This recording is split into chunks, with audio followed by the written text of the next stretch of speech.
think is a key or one of the keys to his success as a coach? I think, to me, honestly, I think this past conference was his best job with us because we had a meeting beforehand, before the conference, and everyone just kind of let everyone know how they felt about everything. Players told players how they felt, coaches told coaches. And Coach Leo kind of, like I said, he's more of an old school guy. But this conference, he kind of relaxed, and he knows that we've played together for a long time. He knows that the situations we've been in. So he was more of like a backseat guy, like, all right, you guys figure it out. You guys been in this situation before. You guys go out there and play. And that's what he tells me before every game. He says, Chris, you run the show. Do what you need to do. Don't look over here. You run the show. Oh, that must feel great. And that's an amazing feeling, man. So when I'm out there, I don't have to worry about looking over my shoulder at the coach. And he's just Chris, I have full confidence in you. You go run the show. Make sure everyone's getting the ball and make sure everyone's sharing the ball. And then that's what we've been doing, man. So that must feel great as a player. And it's more on Coach Leo because it has to be hard for him to go from what he's used to doing that. Yeah. You know what I'm saying? He's used to having control and stuff like that. He still, don't get me wrong, he still has control of the team, but he's given the team freedom of doing what we need to do. And if we want to break off the play or run a pick and roll or just throw it to the post, or if you want to post yourself, and it's just really a great feeling. I think that's a great attribute as a coach, is being able to adapt to your roster. Right. I think sometimes coaches get too caught up in their system to where, sometimes you have to be a little bit flexible. We talked about before on here about Tim Cohn. He's been a triangle guy forever. Well, for whatever reason, when Greg got hurt, they switched it up, quit running the triangle, won a championship, and the things that you mentioned, Coach Leo, same thing.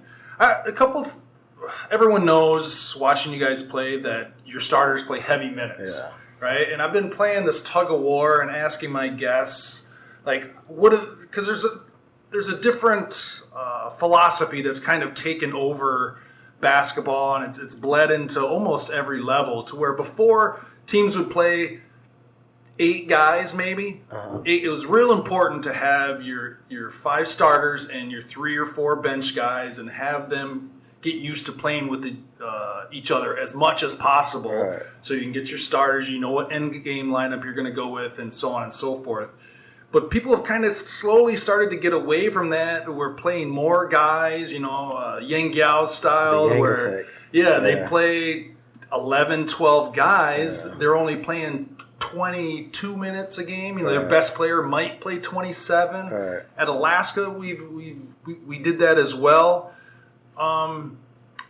What would you prefer as a player? I mean, obviously right now you're playing 36, 39 minutes. Obviously you love that. But would you still support that? Let's say if you were the 10th man on the team.